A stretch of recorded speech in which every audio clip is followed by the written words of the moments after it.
Saudara dan saudari terkasih, Injil kita hari ini diambil dari Injil Lukas bab 4 ayat 38 sampai 44. Kemudian ia meninggalkan rumah ibadat itu dan pergi ke rumah Simon. Adapun ibu mertua Simon demam keras dan mereka meminta kepada Yesus supaya menolong dia. Maka ia berdiri di sisi perempuan itu, lalu menghardik demam itu dan penyakit itu pun meninggalkan dia. Perempuan itu segera bangun dan melayani mereka.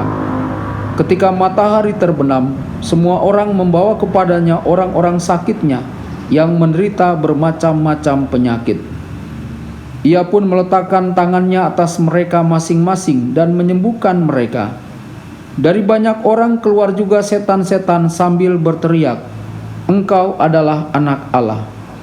Lalu ia dengan keras melarang mereka dan tidak memperbolehkan mereka berbicara, karena mereka tahu bahwa ia adalah Mesias. Ketika hari siang, Yesus berangkat dan pergi ke suatu tempat yang sunyi. Tetapi orang banyak mencari dia, lalu menemukannya dan berusaha menahan dia supaya jangan meninggalkan mereka. Tetapi ia berkata kepada mereka, "Juga di kota-kota lain, aku harus memberitakan Injil Kerajaan Allah, sebab untuk itulah aku diutus." Dan ia memberitakan Injil dalam rumah-rumah ibadat di Yudea. Berbahagialah orang yang mendengarkan sabda Tuhan dan tekun melaksanakannya. Sabdamu adalah jalan, kebenaran dan hidup kami.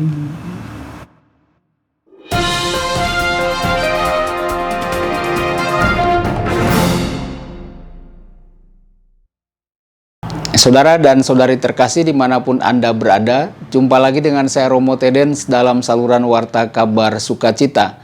Semoga Anda semua tetap dalam keadaan sehat dan berbahagia.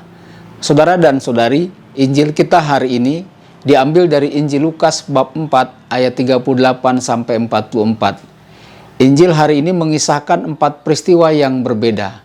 Pertama, penyembuhan ibu mertua Petrus. Kedua, penyembuhan banyak orang sakit di malam hari. Ketiga, doa Yesus di tempat yang sepi. Dan yang keempat, tugas perutusannya. Ayat 37 sampai 39. Yesus memulihkan kehidupan untuk pelayanan. Setelah ikut serta dalam ibadah di sinagoga, Yesus pergi ke rumah Petrus dan menyembuhkan ibu mertuanya. Setelah Yesus menyembuhkan ibu mertua Petrus, Yesus kemudian melayani orang-orang. Yesus tidak hanya menyembuhkan, tetapi juga menempatkan dirinya dalam pelayanan. Lalu ayat 40-41, Yesus menerima dan menyembuhkan orang yang terpinggirkan. Pada malam hari, Yesus menerima orang-orang sakit dan menyembuhkan mereka. Orang-orang sakit dan yang kerasukan setan adalah orang-orang yang terpinggirkan pada masa itu. Mereka tidak memiliki siapapun. Mereka disingkirkan dalam hidup sosial dan hidup keagamaan. Saudara dan saudari, Yesus menerima dan menyembuhkan mereka, memberkati mereka semua. Dengan demikian menjadi nyata bahwa kabar baik yang diwartakan Yesus adalah untuk menerima mereka yang terpinggirkan dan dikucilkan, serta menyatukan mereka kembali ke dalam masyarakat. Iblis keluar dari orang yang kerasukan setan dan berteriak, "Engkau adalah putra Allah." Tetapi Yesus memperingatkan iblis itu dan tidak memperbolehkan iblis untuk berbicara kepada siapapun, karena mereka tahu bahwa Yesus adalah putra Allah.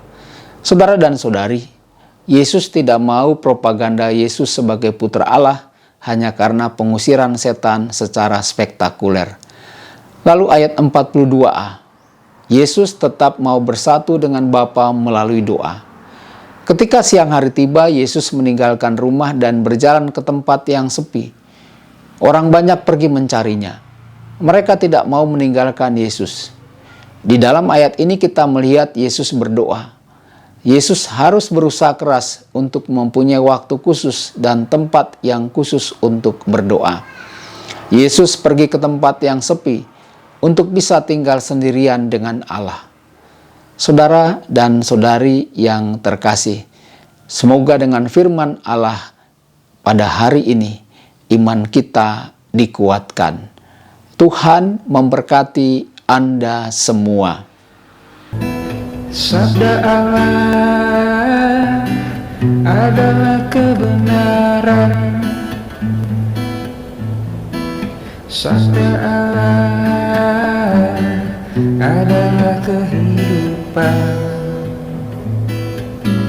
Mari kita mencintainya, mari kita menghayatinya. Ya Tuhan yang ku muliakan, sabdamu angkat resahku.